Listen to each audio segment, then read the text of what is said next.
নমস্কাৰ, মই দেৱযানী বৰাই স্বাগতম জনাইছোঁ মোৰ ইউটিউব চেনেল ব্যঞ্জনলৈ। আজি আমি বনাবলৈ লৈছোঁ ভেদাইলতা আৰু নৰসিংহৰ জোল।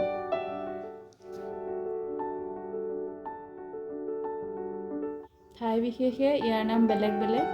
আমি কিন্তু ভেদাইলতা বা ভেবেলী লতা বুলিয়ে কওঁ। এয়া হৈছে নৰসিংহ পাত, আমাৰ বাৰীতে আছিলে আৰু দুটামান পাত ছিঙি আনিলোঁ।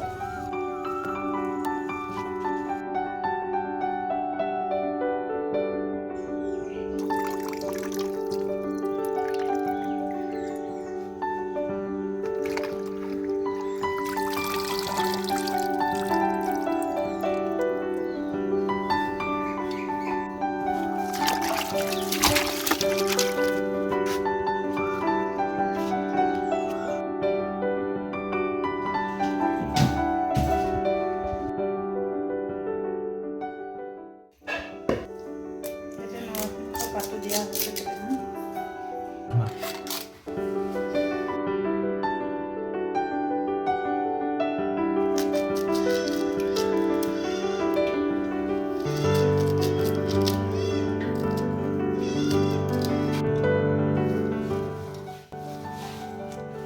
এতিয়া কুটা হ'ল, এয়া মই এতিয়া মিক্সিত পিচিম।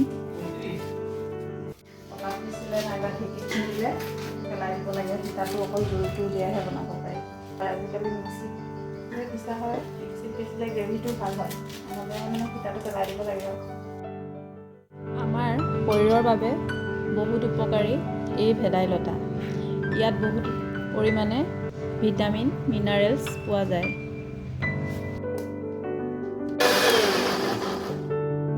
আমাৰ শৰীৰত তেজৰ পৰিমাণ কম হ'লে, প্ৰেছাৰ ল' হ'লে এই আঞ্জা খালে ভাল বা খাব লাগে।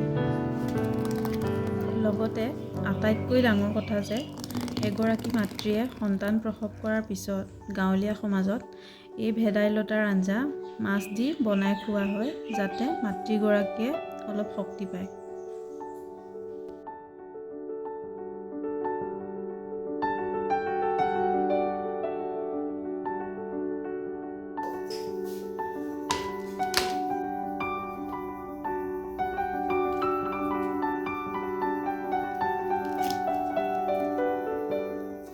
এইখিনি সিতা, এইখিনি পকৰি বনাম আৰু এইখিনি জোলখিনিৰে আঞ্জা বনাম।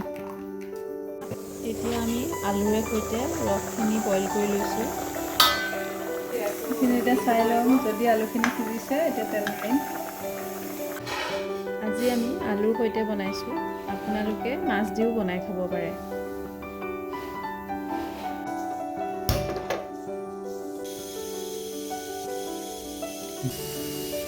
তেলো খুব কম পৰিমাণে দিয়া হৈছে।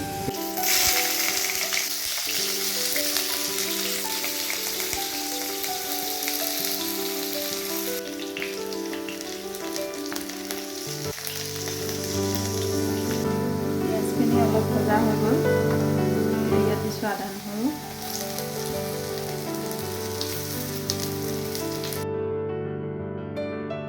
ফালি থোৱা আছে।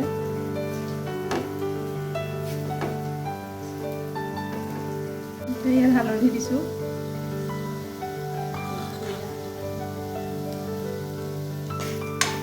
আমাৰ এতিয়া এইখিনি ভজা হৈ গৈছে। এয়া পিঁয়াজ পুৰা ৰঙা ৰঙা হৈছে। দি দিম ভেদাইলতা আৰু আলু যিখিনি সিজাই থোৱা আছিলে।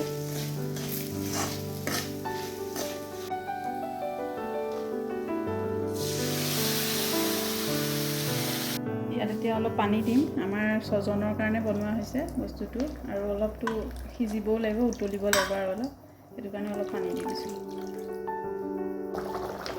লগতে আপোনালোকে সোৱাদ অনুসৰি নিমখটো দি ল'ব। ইতিমধ্যে আমাৰ আঞ্জাখন বনোৱা হৈ গৈছে, আৰু এনেদৰে মছলা ব্যৱহাৰ নকৰাকৈ আপোনালোকে এদিন বনাই খাই চাব, আৰু কেনেকুৱা পালে কমেণ্ট কৰি জনাবলৈ নাপাহৰিব।